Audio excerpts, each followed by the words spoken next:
Բարի երեկո, սիրելի քրիստոնյաներ, ես այսօր ուզում եմ խոսել Էշմիածինի դեպքերի մասին, որ 10 եպիսկոպոսները գնացել էին Էշմիածին և ուզում էին, որ վեհափառ հայրապետը լքի իր կաթողիկոսական աթոռը։ Ես 7 տարի առաջ մասնակցել եմ Նոր Հայաստան Նոր Հայրապետ շարժմանը, եղել եմ Գնդեվանքի խաչիկավորը 7 տարի և ես ինքս այն ժամանակ ուզեցել եմ, որ Գարեգին կաթողիկոսը լքի իր գահը, բայց 7 տարի շփվելով իրենց հետ, նախկին Գնդեվանքի վանահայր Հայր Գոյրունի, այսօրվա կարգալույծ Արմեն Առաքելյանի հետ, ես հասկացա, որ ինքս կի Գարեգին վեհափառի ոտի եղունգը չարժի և շատ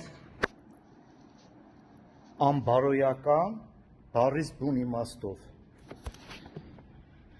հոգևոր լեզվով ասած, նա պոռնիկ է և ես դա կարող եմ ապացուցել, երբ ցանկանա դեմ առ դեմ նստելով ինձ հետ, կուզի հեռուստատեսությամբ ելույթ կունենանք, կուզի հենց այսպես թող հավաքվի, գա ես էդի ապացուցեմ։ Եվ ես կխնդրեմ բոլոր քրիստոնյա ժողովրդին, որպեսզի իմ սխալները իրենք չանեն։ Ես այսօր համայն հայությունից, համայն քրիստոնյա աշխարհից ներողություն եմ խնդրում և եկեղեցու բոլոր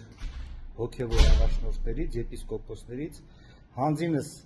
Գարեգին կաթողիկոսից ես այսօր ներողություն եմ խնդրում, որ 7 տարի առաջ մասնակցել եմ այդ պոռնիկների հետ իր դեմ ցույցին։ Խնդրում եմ քրիստոնյա ժողովուրդը զգոն եղեք, նրանք այս ամենը անում են ոչ թե Աստծո փառքի համար, այլ իրենց գահի, իրենց